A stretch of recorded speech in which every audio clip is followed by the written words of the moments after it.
अस्सलामुअलैकुम वरहमतुल्लाहि वबरकातुहू।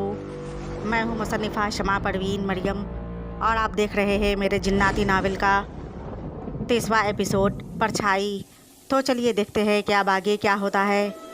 मोमिना बेगम ने जैसे ही सुना कि आसिया बेगम के ससुर को कोई मोमिना बेगम समझकर उसे पकड़कर इनाम की खातिर शाही महल में ले आया है, तो वो फ़ौरन आसिया बेगम के पास उसे बताने गई और बोली, आसिया बेगम, आपके ससुर को कोई शख्स इनाम की खातिर यहाँ लेकर आया है क्योंकि वो उसे मोमिना बेगम समझ रहा है।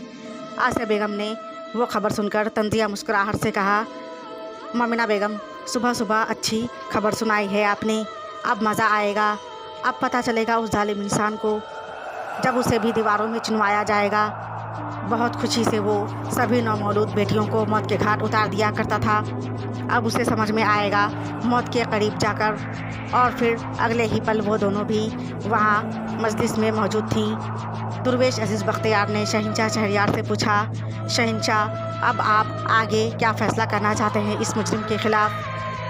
जन्नात शहंशाह शहरयार ने कहा, दुर्वेश अजीज़ साहब, सबसे पहले तो हम इस शख्स से ये पूछना चाहते हैं कि अगर हमने इस औरत के बदले में इनाम का ऐलान कर भी दिया था तो क्या इसे शर्म नहीं आई कि इनाम की खातिर अपने फ़ायदे के लिए एक औरत को सज़ा दिलवाने के लिए बादशाह के दरबार में पकड़ कर ले आया, और वो भी ये जानते हुए कि उस बस्ती का पहला हुक्मरान बहुत ही जालिम था।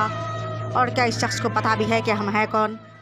शहंशाह शहरयार की बात सुनकर उस शख्स का सर झुक गया। उसे पता नहीं था कि शहंशाह शहरयार एक जिन्नात है, वरना वो तो फिर भी कभी भी इस जन्नाती महल में कदम नहीं रखता। और सभी लोग शहंशाह शहरयार की बात सुनकर एक दूसरे को देखने लगे। और मलिका मोमिना बेगम अपने शौहर की ज़ुबान से ये बात सुनकर खुश हुई कि वो सभी औरतों का बहुत एहतराम करता है। और वो आसिया बेगम और गुलनाज बेगम को देखकर मुस्कुराई और जवाबन वो दोनों भी उसे देखकर मुस्कुराने लगी। उसने आते वक्त गुलनाज को भी अपने साथ ले लिया था। दुर्वेश अजीज़ बख्तियार ने काबिल तारीफ़ निगाहों से उसने एक दुर्वेश सिफत जन्नात बादशाह शहंशाह शहरयार को देखा और कहा, बहुत खूब शहंशाह, आपकी बात हमें बहुत पसंद आई। आपकी बात बेशक काबिल तारीफ़ है, सुनकर बहुत अच्छा लगा। इसीलिए तो आपको दुर्वेश शहंशाह का लक़ब मिल गया है। शहंशाह शहरयार ने दुर्वेश अजीज़ का शुक्रिया अदा किया और वज़ीर शाहज़ुमान से मुखातिब होकर कहा, वज़ीर शाहज़ुमान, आप सिपाहियों से कहकर इस मुजरिम की सज़ाए मौत की पूरी तैयारी करवाए। इस मुजरिम जालिम शख्स को वैसे ही कड़ी सज़ा मिलनी चाहिए जिसका ये हकदार है। और फिर उसी शख्स को देखते हुए बोला, इसके बाद इनको भी अपने वादे के मुताबिक इनको इनका मुँह मांगा इनाम देंगे। और वो शख्स शर्मिंदा होकर सर झुकाए हुए था। उसे समझ में नहीं आ रहा था कि वो कैसे कहे कि उसकी मजबूरी थी। और फिर उसने हिम्मत करके कहा, शहंशाह, मेरी मजबूरी थी क्योंकि मैं बहुत गरीब हूँ और मेरी बेटी की शादी गरीबी की वजह से नहीं हो पा रही है। ये सुनकर शहंशाह शहरयार ने कहा, तो फिर ठीक है, हम आपकी बेटी की शादी करवा देंगे उस मुजरिम को हमारे हवाले करने के बदले में, और इसके अलावा भी आपको और मुँह मांगा इनाम देंगे। और उस जन्नात शहंशाह शहरयार ने आँखों ही आँखों से कुछ ऐसा किया कि वो मुजरिम मोमिना बेगम की शक्ल से हटकर अपनी असली शक्ल में आ गया। और ये मंजर देखकर खौफज़दा और हैरान तो सब हुए, मगर सब लोग उसकी ताकत और सच्चाई के बारे में जानते थे। मगर वो शख्स उस मंजर पर नज़र पड़ते ही बहुत ही खौफज़दा हो गया और एक पल में समझ गया कि यह बादशाह कोई आम बादशाह नहीं बल्कि एक जिन्नात है।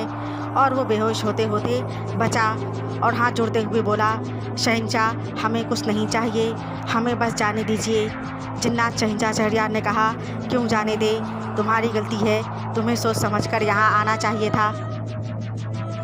वो शख्स कुछ नहीं बोल पाया। उसे शहंशाह शहरयार से बहुत डर लग रहा था। उसकी नज़र अब अचानक मोमिना बेगम पर पड़ी और वो सारा मामला समझ गया। शहंशाह शहरयार ने शाहज़ुमान से कहा, वज़ीर शाहज़ुमान, जब तक इस मुजरिम को सज़ाए मौत नहीं हो जाती तब तक ये शख्स यहाँ से नहीं जाना चाहिए। वज़ीर शाहज़ुमान ने कहा, जी शहंशाह, ज़रूर, हम आपके हुक्म का पूरा ख्याल और उसकी तकमील करेंगे। और सिपाहियों से कहकर उस शख्स के बाहर जाने के सारे रास्ते बंद करवा दिए। और उस शख्स से वज़ीर शाहज़ुमान मुखातिब होकर बोला, वैसे तो हमारे शहंशाह एक जिन्नात है जो कि तुम अभी अपनी आँखों से देख चुके हो, मगर इंसानों के बीच इंसानों की तरह ही रहते हैं, बस इसीलिए, वरना तो सिपाहियों की ज़रूरत नहीं। और ये बात तुम अच्छी तरह समझ सकते हो।